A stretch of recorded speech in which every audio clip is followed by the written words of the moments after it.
오늘은 마태복음 8장 1절에서 17절까지 함께 보겠습니다. 오늘 본문은 예수님의 치유 사역에 대한 내용입니다. 네 종류의 병자들을 치유하시는 것을 볼 수 있는데요. 2절에 나병 환자, 6절에 백부장의 하인, 14절에 베드로의 장모, 16절에 귀신 들린 자들과 각종 병자들을 고쳐주셨습니다. 예수님이 수많은 병자들을 고쳐주신 이유와 목적이 16절에서 17절에 나오는데 읽어보겠습니다. 저 몰매 사람들이 귀신 들린 자를 많이 데리고 예수께 오거늘 예수께서 말씀으로 귀신들을 쫓아내시고 병든 자들을 다 고치시니 이는 선지자 이사야를 통하여 하신 말씀에 우리의 연약한 것을 친히 담당하시고 그 병을 짊어지셨도다 함을 이루려 하심이더라. 예수님께 수많은 병자들을 치유해 주신 이유가 구약의 이사야 선지자의 예언을 성취하기 위해서라고 말씀합니다. 구약의 여러 예언들은 예수님이 메시아로 이 땅에 오시면 각종 병자들을 고치는 사역을 하신다는 것입니다. 그래서 예수님의 이 치유 사역은 구약의 예언을 성취함으로 자신이 메시아임을 증명하는 굉장히 중요한 사역입니다. 예수님은 병자들을 고치는 치유 사역을 하셔야만 합니다. 그래야만 구약의 예언들이 성취되고 예수님이 메시아 되심을 증거할 수 있습니다. 이사야 53장 5절도 읽어보겠습니다. 그가 찔름은 우리의 허물을 인하며 그가 상함은 우리의 죄악을 인함이라. 그가 징계를 받음으로 우리가 평화를 누리고 그가 채찍에 맞음으로 우리가 나음을 입었도다. 예수님께서 이 땅에 메시아로 오시면 두 가지의 사역을 하신다는 겁니다. 우리의 죄악을 처리해 주시고 그리고 죄의 저주인 질병을 처리해 주신다는 겁니다. 이사야 35장 5절과 6절도 메시아의 사역이 이 치유 사역이라고 말씀하고 있습니다. 이사야 35장 5절 그때 맹인의 눈이 밝을 것이며 못 듣는 사람의 귀가 열릴 것이며 그때 저는 자는 사슴같이 뜰 것이며 말 못하는 자의 혀는 노래하리니 이는 광야에서 물이 솟겠고 사막에서 시내가 흐를 것입니다. 예수님은 메시아로 오셔서 수많은 병자들을 치유하셨습니다. 그래서 구약의 예언을 성취하셨고 자신의 메시아 되심을 증거하신 것입니다. 그렇다면 예수님께서 메시아이시기 때문에 모든 병자들을 다 고쳐주셨을까요? 아닙니다. 오늘 본문을 보세요. 예수님께 찾아와 병을 고쳐달라고 간구한 사람들의 병만 고쳐주셨습니다. 병을 가지고 예수님께 나와서 내 병을 고쳐주세요. 이 기도의 중요성이 얼마나 큰지를 생각해 보아야 한다는 거죠.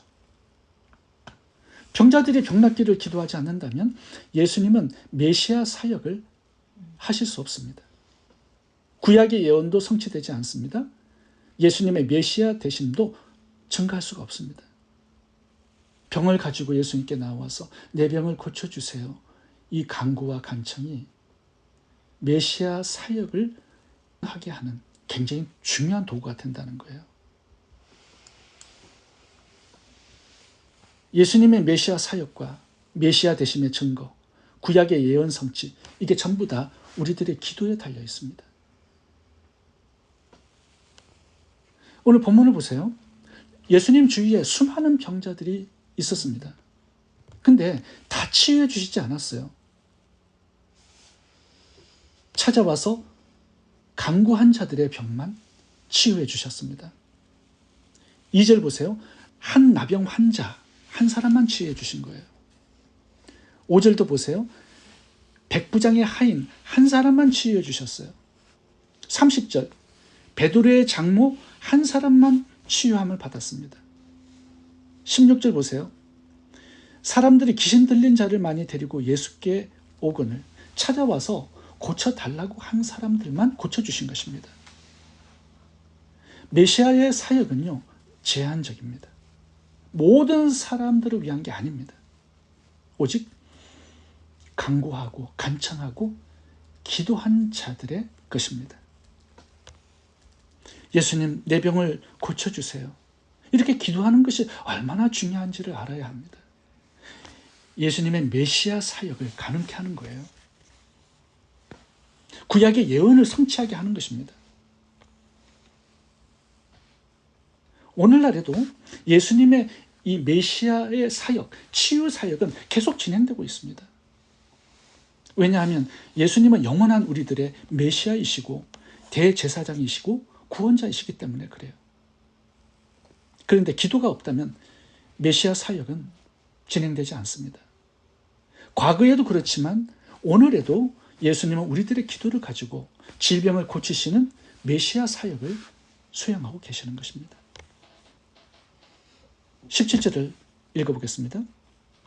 이는 선지자 이사야를 통하여 하신 말씀에 우리의 연약한 것을 친히 담당하시고 병을 짊어지셨도다 함을 이루려 하심이더라. 여기 보면 담당하시고 짊어지셨다, 이 두 단어가 나와요. 이거는요, 예수님께서 병자를 고치실 때 단순히 말씀만 하신 것이 아니다라는 겁니다. 그들의 고통을 자신의 것으로 취하신 것이고 자신의 것으로 떠안으셨다라는 말이에요. 그런데 자동적으로 그렇게 하시지 않는다는 겁니다. 우리가 질병을 가지고 나와서 예수님 도와주세요, 치유해 주세요, 고쳐주세요, 회복해 주세요, 이렇게 기도할 때 예수님은 우리의 연약한 것을 친히 담당하시고 병을 짊어지시겠다라고 약속하고 있습니다. 두 번째, 메시아의 사역은 상한 마음을 고치는 것입니다. 이사야 61장을 보면요, 메시아의 사역이 병만 고치는 것이 아니라 상한 마음을 고치는 것으로 나와 있습니다. 이사야 61장 예언의 말씀 보겠습니다. 1절, 주 여호와의 신이 내게 임하였으니 이는 여호와께서 내게 기름을 부으사 가난한 자들에게 아름다운 소식을 전하게 하려 하심이라. 나를 보내사 마음이 상한 자를 고치며 포로된 자에게 자유를, 갇힌 자에게 노임을 전파하며. 예수님의 메시아 사역이 육체의 질병의 고침에서 상한 마음에까지 확대되고 있습니다. 상한 마음은 어떤 것일까요? 원어 사전을 찾아보니까 상한 마음이란 깨져서 산상조각난 마음, 이렇게 나와 있습니다. 그러니까 상한 마음이란 마음이 깨져서 슬프고 아프고 쓰라리고 괴롭고 우울하고 어둡고 두렵고 짓눌린 상태입니다. 예수님은 이 마음을 고치고 싸매고 온전케 하시는 메시아의 사역을 감당하신다는 거예요. 언제? 우리가 기도할 때. 주님, 내 상한 마음을 고쳐주세요. 아픈 마음, 찢긴 마음, 깨진 마음, 짓눌린 마음을 고쳐주세요. 이렇게 날마다 기도할 때 주님의 손으로 우리들의 마음을 싸매주시고 터치하시고 고쳐주시는 것입니다. 이게 메시아의 사역이에요. 뭐 대단한 사역을 하시는 게 아닙니다. 메시아가 이 땅에 오셔서 우리의 상한 마음을 고쳐주시는 거예요. 우리가 육체적인 치유를 위해서는 많이 기도하지만 내 어두운 생각, 부정적인 감정, 상한 마음을 위해서는 많이 기도하지 않는 것 같습니다. 이사야 61장을 읽어보겠습니다. 나를 보내사 마음이 상한 자를 고치며. 2절, 모든 슬픈 자를 위로하되. 3절, 슬퍼하는 자에게 화관을 주어 그 죄를 대신하며 희락의 기름으로 그 슬픔을 대신하며 찬송의 옷으로 그 근심을 대신하고. 대신하는 것들이 많아요. 꽃을 주고 희락을 주고 기름을 주고 찬송의 옷을 주고, 이것들을 가지고 우리의 근심, 고민, 고통, 쓰라린 아픈 마음들을 고쳐주시겠다라는 것입니다. 언제? 우리가 이 마음을 주님께 올려드리고 간구하고 기도할 때 그렇게 하시겠다라는 거예요. 8장 3절 보겠습니다. 나병 환자를 고치실 때 예수님께서 말씀으로만 고치지 아니하시고 의도적으로 손을 대시고 만져주셨습니다. 왜 그렇게 하셨을까요? 당시에 이 나병 환자는요, 동네에 나타나면 돌 맞아 죽습니다. 부정한 자였기 때문에 다른 사람과 거리를 두어야 합니다. 만지면 모든 게 다 부정해져요. 그래서 그 어떤 사람도 만질 수 없습니다. 그렇게 오랜 세월을 사회적으로 격리되고 외면받으면서 살았습니다. 사람과 단절되어서 살았습니다. 마음의 고통과 상처가 얼마나 깊었겠습니까? 예수님이 처음으로 이 나병 환자에게 손을 대신 겁니다. 터치하신 거예요. 그 의미는 나는 너를 받아주겠다는 거죠. 너는 혼자가 아니라는 메시지입니다.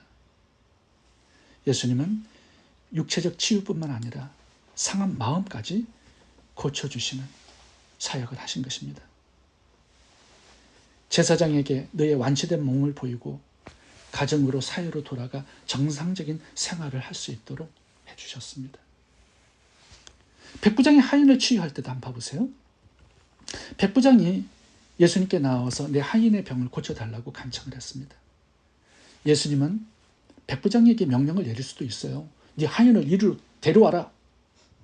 근데 예수님은 어떻게 말씀하셨냐? 내가 너의 집으로 가서 그 하인을 고쳐주겠다.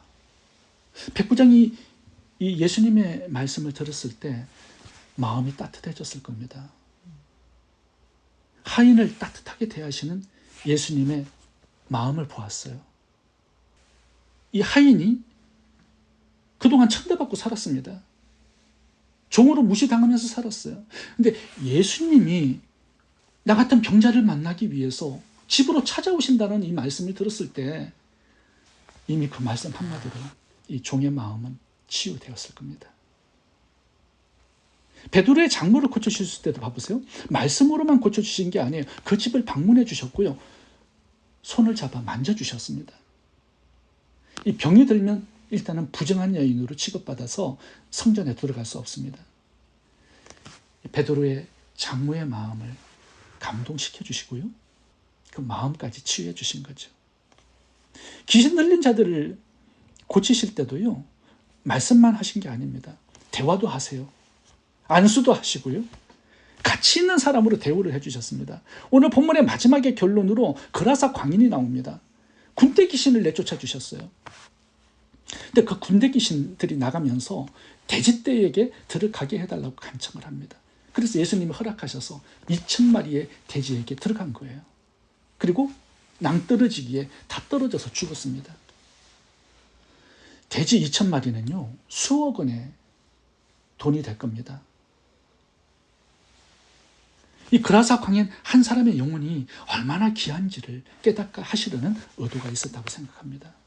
그라사 광인이 자기 속에서 나간 귀신들이 돼지떼에게 들어가서 돼지떼 2,000마리가 몰살당해 죽은 것을 보고 아마 마음에 감동이 있었을 겁니다. 예수님이 나 한 사람의 생명을 이렇게 가치 있게 여겨주시는구나. 예수님은 육체적인 치유만 하시는 게 아니라 우리의 마음까지 터치해 주시고 치유하신다라는 메시지를 주고 있습니다. 예수님은요, 우리의 병만 달랑 고쳐주시는 분이 아닙니다. 우리 마음의 슬픔, 아픔, 고독, 우울함, 우리의 부정적인 정신과 생각, 마음까지 고쳐주시는 내적 치유에 관심이 많다라는 것을 우리가 알아야 돼요.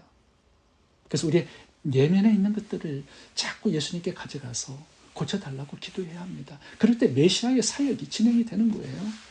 우리의 상한 마음을 고치시는, 슬픈 마음을 고치시는 사역. 예수님께서 삭개오를 만나실 때도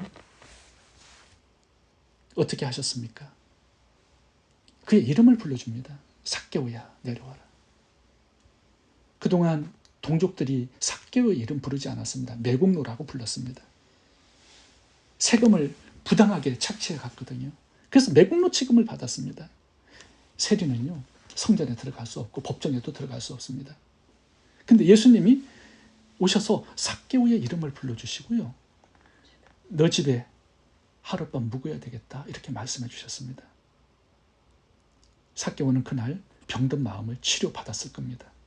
그가 주님께 드린 말씀을 보아서도 알 수 있습니다. 주여 보시옵소서, 내 소유의 절반을 가난한 자들에게 주겠사오며 만일 네 것을 토색한 일이 있으면 4배나 갚겠나이다. 이거는요, 마음이 치유된 자에게서 나오는 말입니다. 그러자 예수님은 삭개오에게 다시 한번 치유의 말씀을 들려주셨습니다. 보라, 이 사람도 아브라함의 자손이다. 구원받은 하나님의 백성, 공동체 일원으로 회복시켜 주신 것입니다.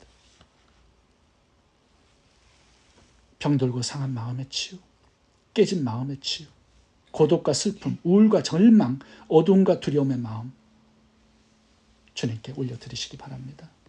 그러면 주님께서 그 마음을 고쳐주시는 메시아의 사역을 시작하실 것입니다.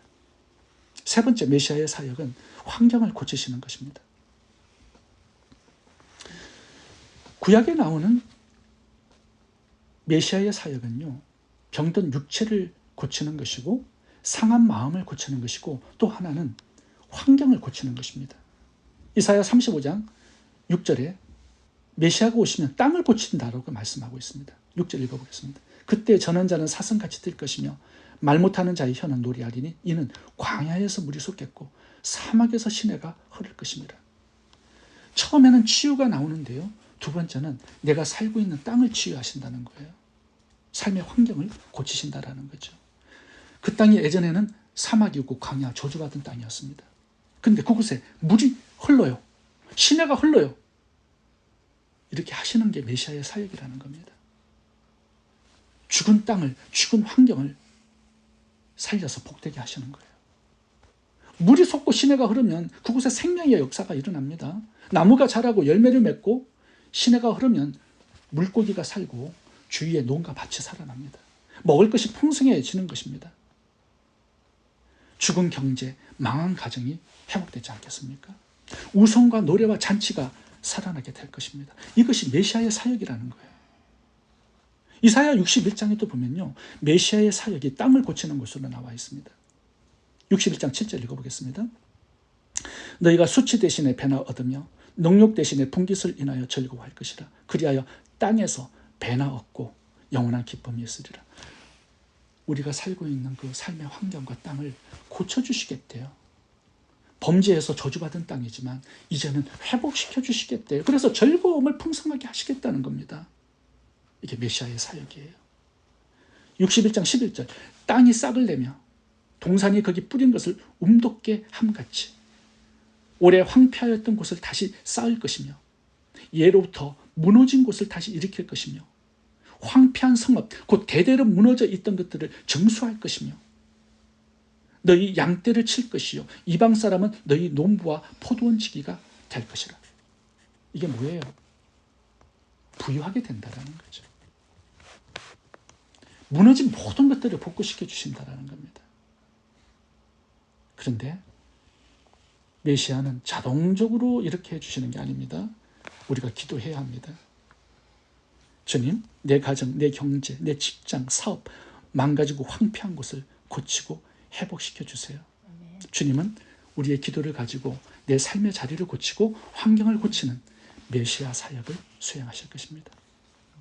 그리고 마지막으로 고쳐주시는 것이 있는데 우리의 삶입니다. 하나님께서 인간을 창조하신 목적이 뭐예요? 하나님의 영광을 위해서입니다.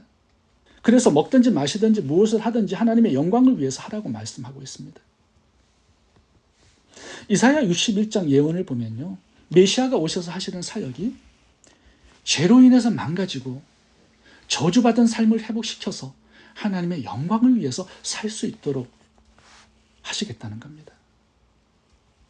이것이 최종적인 메시아의 사역입니다. 이사야 61장 6절을 읽어보겠습니다. 너희는 여호와의 제사장이라 일컬음을 얻을 것이다. 예전에는 제사장 사역 못했습니다. 포로로 잡혀갔는데 무슨 제사장의 사역을 할 수 있었겠습니까? 근데 회복이 되는 거예요.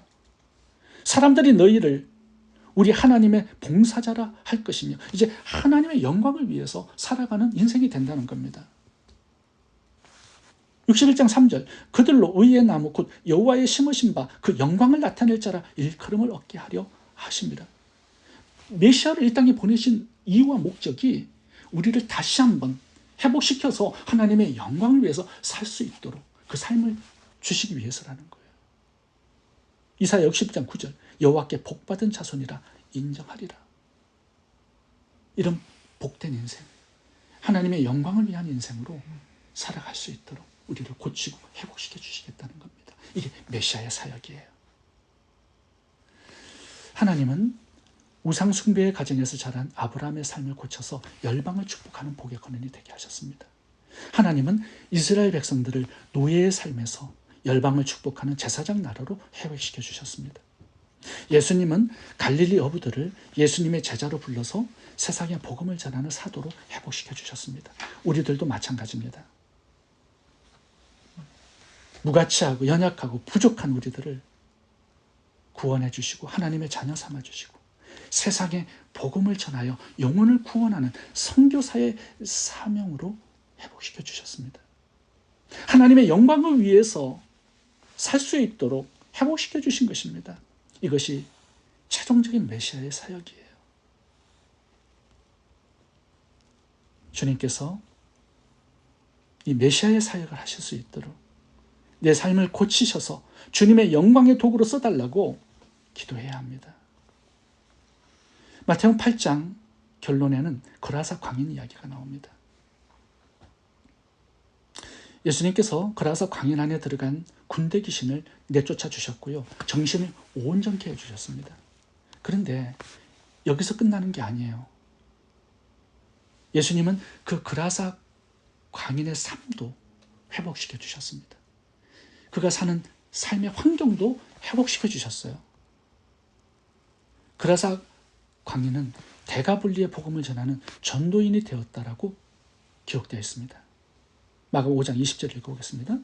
그가 가서 예수께서 자기에게 어떻게 큰 일 행하신 것을 대가불리에 전파하니 모든 사람이 기이 여기더라. 이 대가불리는요 10개의 도시라는 뜻입니다. 그러니까 이 군대 귀신이 나간 후에 거라사 광인은 10개 도시를 다니면서 복음을 전했습니다. 자신을 고쳐주신 예수님을 전가하는 선도사가 된 거예요. 중요한 것은 이 대가불리 10개 도시 중에 다메섹이라는 도시가 있습니다.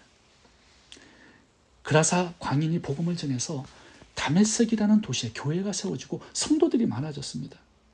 그래서 사도 바울이 다메섹으로 성도들을 잡으러 가다가 도중에 예수님을 만납니다. 그래서 사도가 돼요. 이 사도 바울의 해심에는요 거라사 광인이 있었다는 것을 우리가 알아야 합니다. 거라사 광인은요 엄청난 일을 한 사람이에요. 사도 바울의 회심에 어떤 큰 역할을 한 사람이에요. 예수님은 거라사 광인의 정신만 치료해 주신 것이 아닙니다. 삶도 치료해 주셨습니다. 무가치한 인생, 귀신에 사로잡힌 인생을 고치셔서 복음을 위해서 하나님의 영광을 위해서 복된 삶을 살게 하신 거예요. 메시아의 사역이 여기까지입니다. 수가성 여인에게도 예수님은 그 복된 삶을 주셨고 막달라 마리에게도 복된 삶을 주셨습니다. 우리에게도 그런 삶을 주실 것입니다. 그래서 기도할 수 있기를 바랍니다. 주님, 내 삶의 환경도 고쳐주시고 내 자신만을 위해서 살아가는 무가치한 나의 인생도 고쳐주셔서 주님의 복음과 하나님의 영광을 위해서 살아가는 복된 인생 되게 해 주옵소서. 기도하겠습니다. 좋으신 하나님, 내 질병, 상한 마음, 죽은 환경, 죽은 삶을 고치고 회복시켜 주옵소서. 광야의 샘이 솟고 사막의 시내가 흐르는 생명의 역사가 내 인생 가운데도 일어나게 해 주옵소서. 땅끝까지 복음을 전하는 선교사의 복된 삶으로 회복시켜 주옵소서. 주님의 메시아 사역을 우리의 삶에도 나타내 주옵소서. 예수님 이름으로 기도합니다. 아멘.